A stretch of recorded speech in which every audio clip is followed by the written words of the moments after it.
Hello! In this video, we're going to discuss API ingestion into Postman.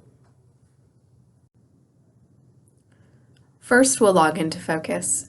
From there, we'll click on the Operations tab, and then we'll choose the performance matrix that we'd like to use.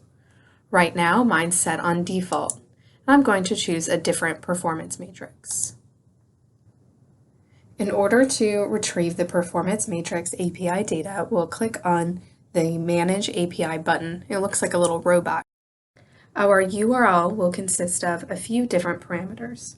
First, we have the API token. This parameter is an authentication token that is used to authenticate your API request. API tokens are often provided by the API provider and serve as a form of authorization to access the API's resources. We also have the date start. This is the start date of the time range for which you retrieve the data. There's also the end date. This is the end date of the time range for which you want to retrieve the data. We also have the facility code. To report on more than one facility, facility codes may be entered in a dot-separated format with no spaces. We can copy the sample URL here. Once we've copied that sample URL, we'll go into Postman. Once in Postman, we'll click the plus button in the workbench to open a new tab. In the new request window, we'll set the method to get, and then we'll paste the URL from Focus. First, notice we have our API token. You will need to manually enter in the facility code. So I'm going to delete the default one that was there and type in a different facility code. You may also want to change the start and end dates. So my report will go from September 1st, 2023 to September 2nd, 2023. You can see as I change the data in the URL, it is changed in this table as well. Next, we'll click the Send button to execute the API request. You may need to change the file type here. Make sure it is a JSON file type. And now we can see the response visualization. Response visualization in Postman is a feature that allows you to visually represent the response data from an API request. This could be helpful for understanding the structure of the data and identifying any errors. Let's take a look at this below. I'm going to adjust this here so we can see it a bit better. There we are. First is the API status.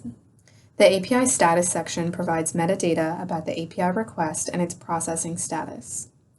Let's talk about the different fields within the API status. First, there's source. This contains information about the request source, including IP address, request time, report name, URL, local start and end timestamps, and facility codes. Next is valid token. This indicates whether the API token used for the request is valid. It will return either a true or false. Next is error message. If there's an error during processing, this field would contain an error message. Otherwise, it's null. Next is processing seconds. This is the time taken in seconds to process the API request. And finally, success indicates whether the API request was successful. True if it was successful, false if it was not. Scrolling down, we can see the API result. The API results section includes facility-specific data containing facility information and key performance indicators, or KPIs. The API results section contains the actual data result from the API call. It consists of an array named Scope Facility, which represents different facilities and their performance data. Each element within Scope Facility includes a facility code. This is the code or identifier for the facility. Next is the timestamp UTC. This is a UTC timestamps for data points. Next is timestamps local, which is the local timestamps or data points. Scrolling down, we see the scope device type. This gives information about device type and its details. Finally, we have KPIs. This is an array of key performance indicators for the facility, including names, units, and values. This is an overview of API ingestion into Postman.